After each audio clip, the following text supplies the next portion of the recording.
a device used to store energy, a device used to store electrical energy store करने के लिए जो device इस्तेमाल होता है उसको हम बोलते हैं क्या, कैपेसिटर इसको बोलते हैं। ठीक है, अब कैपेसिटर बनाते हैं वो है पैरेलल प्लेट कैपेसिटर। तो पैरेलल प्लेट कैपेसिटर जो है ये सबसे सिंपलेस्ट तरीन कैपेसिटर है, सिंपलेस्ट पैरेलल प्लेट कैपेसिटर। अब पैरेलल प्लेट कैपेसिटर क्या है? पैरेलल प्लेट कैपेसिटर जो है ये जब हम दो कंडक्टर्स लेते हैं और उसको एक को हम बैटरी के पॉजिटिव टर्मिनल के साथ कनेक्ट करते हैं, दूसरे को नेगेटिव टर्मिनल के साथ कनेक्ट करते हैं और उसको चार्ज देते हैं, तो वो एक पैरेलल प्लेट कैपेसिटर बन जाता है और ये सबसे सिंपलेस्ट कैपेसिटर के है। हालांकि इसके अलावा भी बहुत से कैपेसिटर हम बना सकते हैं, सिलेंड्रिकल शेप में भी हम बना सकते हैं, स्फेरिकल शेप में भी हम बना सकते हैं, किसी भी शेप में बना सकते हैं, लेकिन जो सबसे सिंपलेस्ट कैपेसिटर है वो ये है कि लेट से हमारे पास दो प्लेट्स है। लेट से एक को हम कंसिडर कर लेते हैं कि एक हमारे पास ये वाला प्लेट है, लेट से कॉपर से बने हैं, एल्यूमिनियम से या सिल्वर से बने हैं, और दूसरा हमारे पास ये वाला प्लेट है। ठीक है, और एक प्लेट को हम किसी भी बैटरी के पॉजिटिव टर्मिनल के साथ अटैच करते हैं और दूसरे को हम बैटरी के नेगेटिव टर्मिनल के साथ अटैच करते हैं।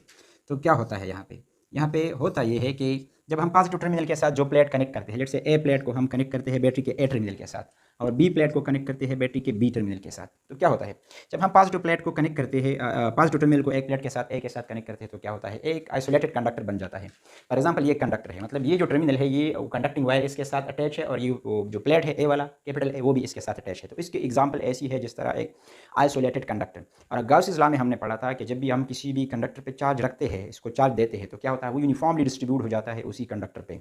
तो क्या होगा, ये जो पॉजिटिव टर्मिनल है ये चार्ज जो है इसके साथ, इस वायर के साथ और प्लेट के साथ कनेक्ट है, तो इस पे जो चार्ज पॉजिटिव चार्ज है वो डिस्ट्रीब्यूट होगा इस वायर पे भी और इस प्लेट पे भी डिस्ट्रीब्यूट होगा। तो ये वाला जो प्लेट है क्या होगा, इस पे पॉजिटिव चार्ज आ जाएगा, क्योंकि ये जो पॉजिटिव चार्ज है यूनिफॉर्मली डिस्ट्रीब्यूट होगा through the wire as well as on the surface of the conductor. तो प्लेट ए जो है वो पॉजिटिव चार्ज हो गया।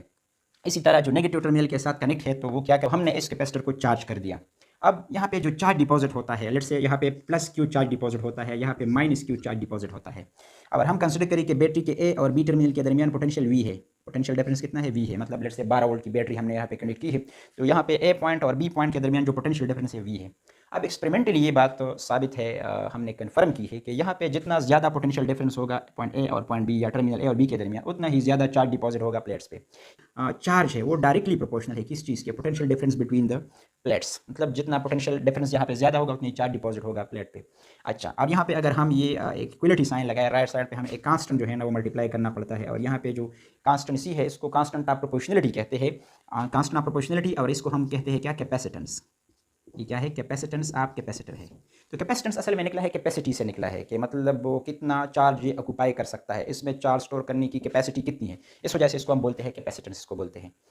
और इसको हम इस तरह डिफाइन करते हैं कि C is equal to Q divide by V है, और इसका यूनिट होगा फेराड, आफ्टर माइकल फेराडे, क्योंकि उन्होंने इस पर वर्क किया हुआ है, इस वजह से इसका यूनिट है फेराड। और एक फेराड जो है वो कितना होगा, वो कितना कैपेसिटेंस के बराबर होगा, जब हम इन प्लेट्स के दरमियान जो है पोटेंशियल डिफरेंस 1 वोल्ट यहाँ पे रखते हैं और इस पर 1 कूलम चार्ज स्टोर होता है, तो 1 कूलम पर वोल्ट ये बराबर है 1 फेराड के। लेकिन फेराड एक बहुत बड़ा यूनिट है, इसलिए अगर आप छोटे यूनिट्स यहाँ पे डिफाइन करेंगे तो वो मिली फेराड भी हो सकता है। मिली फेराड जो है वो 10 पावर -3 फेराड के बराबर होगा, और माइक्रो फेराड जो है वो बराबर होगा 10 पावर -6 फेराड के बराबर होगा। तो ये